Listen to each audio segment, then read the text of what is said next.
Jacob, a lanky 15-year-old with a mop of brown hair, crept through the dense forest. The air hung heavy with the smell of damp earth and something else, something distinctly unsettling. He followed a trail of hushed voices, fear lacing each whispered word. Rounding a bend, he stumbled upon a sight that made his blood run cold. 5 kids, none older than 10, huddled behind a cage of twisted iron bars, their faces streaked with tears. The cage pulsed with an eerie green light, emanating from strange symbols etched into the metal. This was no ordinary cage. This was a prison built by something dark and powerful. Jacob's heart hammered in his chest. He had to help them, but how? As Jacob inched closer, he noticed 2 hulking figures guarding the cage. They stood with their backs to him, their forms shrouded in shadow. The air crackled with an unnatural energy, sending shivers down his spine. He had to be careful. He had to be brave.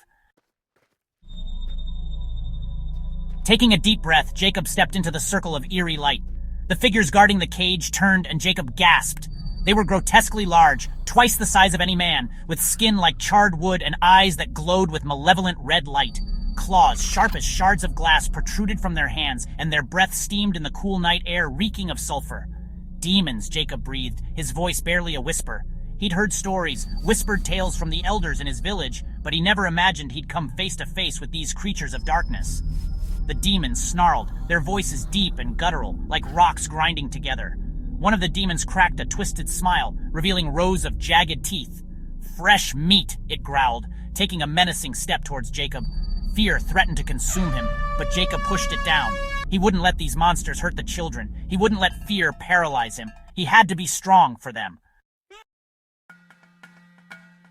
"Leave them alone!" Jacob shouted, surprising even himself with the force of his own voice. He charged forward, adrenaline coursing through his veins. He may not have had weapons or magic, but he had courage, and he had the element of surprise on his side.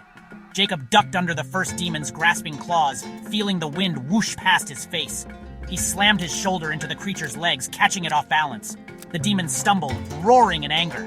The second demon lunged, its claws aimed for Jacob's chest. Jacob twisted his body at the last moment, feeling the sharp sting of the creature's claws tearing through his shirt. Pain flared across his ribs, but he couldn't let it stop him. He aimed a kick at the demon's knee, hearing a satisfying crack as it connected. The demon howled, clutching its leg. The fight was far from over, but Jacob refused to back down. He dodged and weaved, delivering punches and kicks whenever he saw an opening. He could feel his own strength growing, fueled by his determination to save the children trapped in the cage. With a final, mighty blow, Jacob sent the last demon crashing to the ground. It lay still, its chest heaving. Jacob stood over it panting, his body aching but his spirit soaring. He had done it. He had defeated them. He turned towards the children, their faces a mixture of awe and relief. "It's okay," Jacob said, his voice hoarse but filled with warmth. "You're safe now." He touched the cage and it dissolved instantly, the eerie green light fading into nothingness. The children rushed towards him, their arms wrapping around him in a wave of gratitude. "You saved us," a little girl whispered, her eyes shining with unshed tears. Jacob smiled, his heart swelling with a sense of accomplishment he had never felt before. He had faced his fears and come out stronger on the other side. He had learned that true bravery wasn't the absence of fear, but the courage to fight for what was right, even when the odds were stacked against him. As the first rays of dawn pierced through the canopy, bathing the forest floor in a warm glow, Jacob knew this was only the beginning. He had found his purpose, his strength.